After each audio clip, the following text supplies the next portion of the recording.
Hello, my name is Amelia. For as long as I can remember, my life was made of two people, me and my grandfather. We lived in a house that was always filled with the smell of old books and fresh soil. My grandfather, William, was a man carved from oak. He was strong and kind, and his hands were rough from a lifetime spent in his garden. He was my entire world. He was my sun, my moon, and all my stars. He was my mother and my father. He was my only family. Before we move forward, show a little love.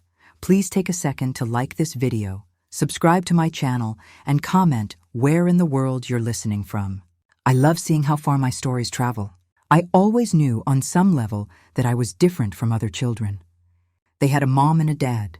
I had my grandpa. When I was 7 years old, I finally asked him. We were planting tulips in the front yard. I asked him where my parents were. My grandfather stopped digging. He sat back on the grass. He looked at me with an ocean of sadness in his old gray eyes. He did not lie to me. He never lied to me. He told me the truth in the kindest way he could. He told me my parents, Mark and Cynthia, were very young when they had me. He said they were not ready. He said they wanted to travel, to live a life without a child. So when I was 6 months old, they drove to his house. They put me in his arms. They signed a piece of paper. And then they left. He told me he had not heard from them since. Not a phone call. Not a birthday card. Not a single word in 24 years. That night I cried. I cried for the two strangers who did not want me. I felt a deep, cold, empty space open up inside of me. A space shaped exactly like a mother and a father. But my grandfather held me. He wrapped me in his big, warm arms. He kissed my forehead. Their leaving was not about you, Amelia, he whispered. It was about them. It was their weakness. It was not your fault. You are not unwanted. You are the most wanted girl in the entire world. Because I want you. I will always want you. And he did. He was true to his word. He was at every school play. He taught me how to read. He taught me how to drive. He taught me how to be strong. He taught me about the flowers in his garden. He owned a wonderful business, a landscape design company called Harris & Son, even though he only had a granddaughter. I grew up working beside him. I learned how to sketch gardens. I learned the names of all the trees. My life was quiet. It was peaceful. It was filled with his love. The empty space was still there, but his love built a beautiful garden all around it. I grew up, I went to college, I got my degree in landscape architecture, and I came right back home. I did not want to be anywhere else. I officially joined the company. We renamed it Harris & Son and Granddaughter. He laughed so hard at that. We were a team. We were partners. We were everything to each other. Our perfect, quiet life lasted until last year. My grandfather was old. He was 85. His body, once so strong, began to get tired. He got sick. It started small. A cough. A weakness in his legs. But it grew. We spent more time at doctors' offices than in the garden. I took care of him. I cooked for him. I sat by his bed and read his favorite books to him. I did everything I could, but I could not stop time. One night he woke me up. His breathing was soft. He looked at me, his eyes clear and sharp. "Amelia," he whispered. "We need to talk." I held his hand. "I am right here, Grandpa." "I'm going to go soon," he said. I started to cry, but he shook his head. No tears. It is okay. I have lived a wonderful life. All because of you. You were not a burden, Amelia. You were my greatest joy, my legacy." He took a slow breath. "I have left everything to you," he said. "The house, the business, the money. It is all yours. You have earned it. You are the only one who deserves it." He squeezed my hand. "A warning. But my girl, be careful. When a good man dies, the vultures circle, and they will come. They will smell the money. Do not let them take this from you. Do not let them dishonor what we built. Be strong," I promised him. "I will be strong, Grandpa," he smiled. That is my girl. He passed away 2 days later. He died in his own bed, in his own home, with me holding his hand.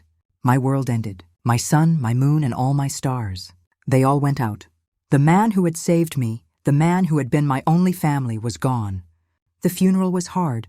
The days after were worse. The house was so quiet. Every room felt empty. The garden was still. I was 25 years old, and I was completely, terrifyingly alone. A week later, I met with my grandfather's lawyer, Mr. Henderson. He was a kind man, an old friend of my grandfather. He read the will. It was just as my grandfather had said. He left me everything. The house which I loved, the business which was my passion, and his investments, which I did not even know about. The total estate was valued at $3.4 million. I was stunned. I knew he was comfortable. I had no idea he was wealthy. I did not care about the money. I just missed him. Mr. Henderson told me the estate would go through a legal process called probate. He said it was just a formality. He said it would all be mine in a few months. I went back to the house. I tried to find a new normal. I started working in the garden again. I felt him there with me. I was trying to heal. Then the vultures came. It was a Tuesday. A letter arrived. It was not a normal letter. It was a thick legal envelope. It was from a law firm I had never heard of. I opened it with shaking hands. My heart stopped. I read the words, "We represent Mark and Cynthia Caldwell, my parents, my biological parents." The letter said that Mark and Cynthia Caldwell were formally contesting the last will and testament of William Harris. They were suing me. I could not breathe. I read it again. They were claiming that my grandfather was not of sound mind when he wrote the will. They claimed he was senile. They claimed that I, his granddaughter, had used undue influence and manipulation to coerce him into giving me the inheritance. They claimed that they, as his only living child's relations, were the rightful heirs to the entire $3.4 million estate. I felt sick. I dropped the letter. Strangers. These people were complete strangers to me. They had not seen me in 25 years. They had thrown me away like a piece of trash. And now, because my grandfather was dead, they were back. They were not back for me. They were not here to say they were sorry. They were here to steal my home. They were here to steal my grandfather's legacy. They were here to take the last thing I had left of him. I called Mr. Henderson, my grandfather's lawyer. His voice was grim. "I was afraid of this, Amelia," he said. "Your parents. They have hired a shark, a man named Mr. Barnes. He is known for this. He is a monster. But they abandoned me," I cried. "They have no right. He was not their father. He was mine." "I know, child," Mr. Henderson said. "But in court, right is not always what wins. They are making a legal claim. We will have to fight it. It is going to be ugly." It was uglier than I could have imagined. For the next 2 months, my life was a living nightmare. Their lawyer, Mr. Barnes, was ruthless. He demanded lists of all my grandfather's medical records. He sent a psychologist to interview me, trying to prove I was a manipulative person. He demanded all my private bank records. He was trying to find anything he could to make me look bad. Then, the week before the court date, my parents showed up. They did not call. They just appeared. I was in the front garden, pulling weeds. A shiny, new, expensive black car pulled up to the curb. 2 people got out. They looked like they were stepping out of a magazine. The man, Mark, was tall and wore an expensive suit. The woman, Cynthia, had perfect blonde hair and was wearing dark sunglasses. They looked rich. They looked cold. They walked right up to me. They stood on the sidewalk, looking at me in my dirty gardening clothes. "So," the woman, my mother, said. Her voice was sharp and bored. "You are her." I stood up. I was shaking. "What are you doing here?" "This is a waste of time," the man, my father, said. He did not look at me. He looked at the house. "This is a nice piece of property." The old man kept it up. "What do you want?" I asked. My voice was small. "We want to make you an offer, Amelia," my mother said. She took off her sunglasses. Her eyes were just like mine. It was like looking at a cold, empty reflection. "We know you do not have the money to fight us. Our lawyer will destroy you in court. You will be left with nothing, and you will have to pay all the legal fees. So here is the deal," my father said. "You sign the house over to us. You give us the business, and we will let you keep, I do not know, $50,000 for your trouble. It is a very generous offer. Take it." I stared at them. They were not parents. They were monsters. They felt nothing, no guilt, no shame, no love, just greed. "This was my grandfather's house," I whispered. "He raised me here. He loved me," my mother laughed. A short, ugly laugh. "Love? Do not be naive. The old man was lonely. You were just a warm body. He owed us for taking care of his problem all these years. This money was ours by right. Get off my property," I said. My voice was low. "We are just trying to be nice," my father said, smiling. "But you are making this hard. Fine. We will see you in court. And we will take everything. Do not say we did not warn you." They got back in their shiny car and drove away. I sat on the grass. I felt so small, so alone. They were right. Their lawyer was a shark. I was just a gardener. They were going to destroy me. They were going to take my home. They were going to spit on his memory. I put my head in my hands. I am sorry, Grandpa, I whispered. I do not know how to be strong enough. The day of the court hearing was the worst day of my life. Worse than the funeral. I felt like I was walking to my own execution. Mr. Henderson, my lawyer, was kind. He held my arm. Just tell the truth, Amelia, he said. The truth is on our side. We walked into the courthouse. It was a huge, cold building. The marble floors echoed with every step. I felt so small. And then I saw them, my parents, Mark and Cynthia. They were standing outside the courtroom, talking with their shark lawyer, Mr. Barnes. They were all laughing.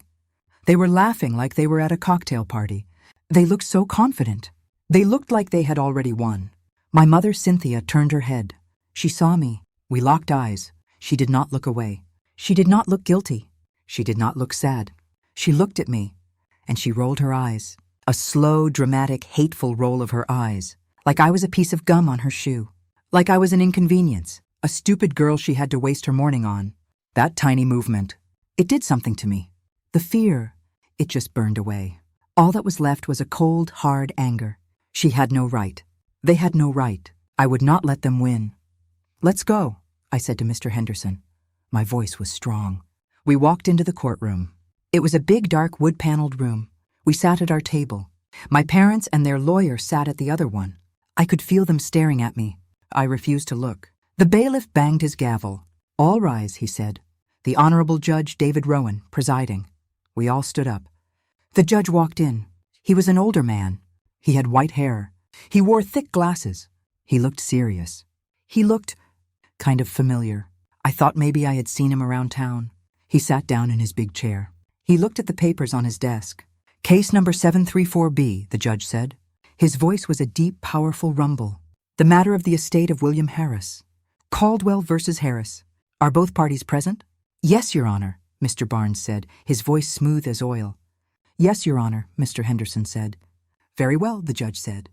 Will the plaintiff and defendant please rise? My parents stood up. I stood up. My legs were shaking. The judge looked at his papers. He looked up at my parents. He nodded professionally. You are Mark and Cynthia Caldwell? We are, Your Honor, my father said, smiling that fake, confident smile. Then the judge's eyes moved to me. And he froze. It was not a small pause. It was a complete stop. His whole body went rigid. His hand, which was holding a pen, just stopped in midair. His face, all the color drained out of it. His mouth fell open just a little bit. He stared at me. He was not looking at me like a defendant. He was looking at me like he had just seen a ghost. The entire courtroom was silent. I could hear my own heart pounding. I was so confused. What was happening? My parents noticed. Their lawyer, Mr. Barnes, noticed. He frowned. Your Honor? Mr. Barnes asked. Is something wrong? The judge did not hear him. He was still locked on me. His eyes, they were not cold. They were full of a deep, painful, shocking recognition. He took off his glasses. He leaned forward. His voice was not a boom anymore. It was a shaky whisper, a whisper that filled the silent room. My God, he said. He was not talking to the lawyers. He was talking to me. You are Amelia. You are Bill's girl. You are Amelia Harris. I was stunned. How did he know my name? Yes, Your Honor, I whispered. I am. The judge's eyes filled with tears. He was not a judge anymore. He was just a man, seeing something that broke his heart. He looked back at my parents, and his face? It changed. The sadness was gone. It was replaced by a fire, a cold, pure, terrifying rage. His eyes turned to steel. He looked at Mark and Cynthia Caldwell like he wanted to burn them to the ground. And you, he said. His voice was so low, so full of hate. You are Mark and Cynthia Caldwell. You are her parents. My mother, Cynthia, was confused. But she was still arrogant. She smiled at him. Yes, Your Honor, we are. We are here to get back what is rightfully ours. What is rightfully yours, the judge repeated. His knuckles were white. He was gripping his gavel. Your Honor, Mr. Barnes said. He jumped to his feet. This is highly unusual. Do you know the defendant? Oh, yes, Counselor, the judge said. He laughed. It was a scary, bitter laugh. I know the defendant, and I know the plaintiffs. He looked at my parents. You do not recognize me, do you? You do not remember me at all. My parents looked at each other. They were scared now. No, Your Honor, my father said. Should we? My name is David Rowan, the judge said. But 40 years ago, everyone called me Dave, and William Bill Harris, the man whose money you are trying to steal. He was my best friend. We grew up together. We were partners in business before he started his garden company. He was the best man at my wedding. My parents' faces, they just collapsed. My mother's face was white as a sheet. My father looked like he was going to be sick. I was there, the judge said, his voice shaking with a 25-year-old anger. I was at the hospital the day she was born. Bill and I, we tried to talk to you. We tried to beg you to keep her. But you were not interested. You wanted to go to Europe. You wanted to be free. He pointed a shaking finger at them. And I was at Bill's house. I was there on the night you dropped her off, like a bag of laundry. I was the one who held your 6-month-old baby girl while she cried. I was the one who held my best friend while he cried. He was so broken. You broke his heart. Your Honor, Mr. Barnes whispered. He was pale. This is a conflict of interest. We demand a conflict, the judge roared. He slammed his hand on the bench. The sound was like a gunshot. A conflict? You are right, counselor. This is a conflict. It is a conflict between decency and greed. It is a conflict between love and pure evil. He looked at me. His eyes were soft again. Amelia, he said, I have known you your whole life. I have photos of you on my desk. Bill, he sent me pictures every year. Your first day of school, your graduation. He was so proud of you. I was at his funeral. I sat in the back. I cried with everyone else. He was the greatest man I ever knew. He turned back to my parents. His face was granite. You sue this girl. You who signed away every legal and moral right to her. You who never sent $1, never sent a card, never even asked if she was alive. You come in here, into my courtroom, and you claim he was senile? You claim she manipulated him? You who he spent his whole life protecting her from? Your Honor, I must insist. Mr. Barnes was yelling now. You have to recuse yourself. This is a mistrial. You are 100% correct, counselor, the judge said. His voice was suddenly calm, lethal. I am absolutely in conflict. I cannot possibly be the judge on this case. I will recuse myself, my heart sank. My parents, they were smiling. A small, weak smile. They had won. They would get a new judge. However, the judge continued, before I do, I have a few legal obligations. First, I have reviewed the case you filed, and your central claim is that Mr. William Harris was of unsound mind. Is that correct?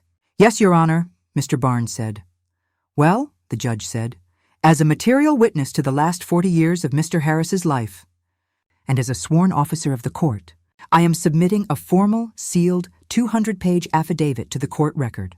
It will be the first thing the new judge reads. It details every part of Mr. Harris's life, his businesses, his health, his sharp, brilliant mind. It also details, under oath, the night his daughter and son-in-law abandoned their baby. My affidavit proves, beyond any shadow of a doubt, that your entire case is a lie.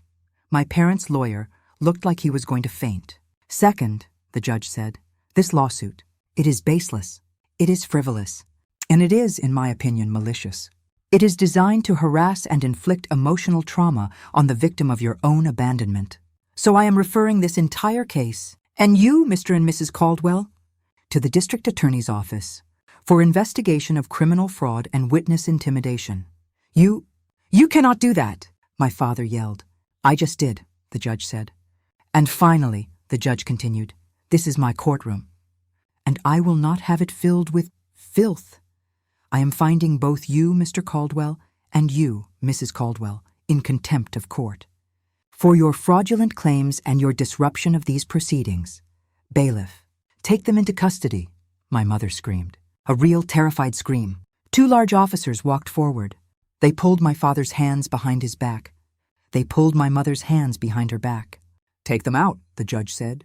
And, Mr. Barnes, I suggest you drop this lawsuit before the new judge throws you in jail with them. Get out of my courtroom. My parents, my so-called parents, were led out of the courtroom in handcuffs. My mother looked at me. Her eyes were not bored anymore. They were full of terror. I just stood there, shaking. Mr. Henderson was patting my back. The judge looked at me. He was just a man again. A kind old man, Amelia, he said. I am so sorry.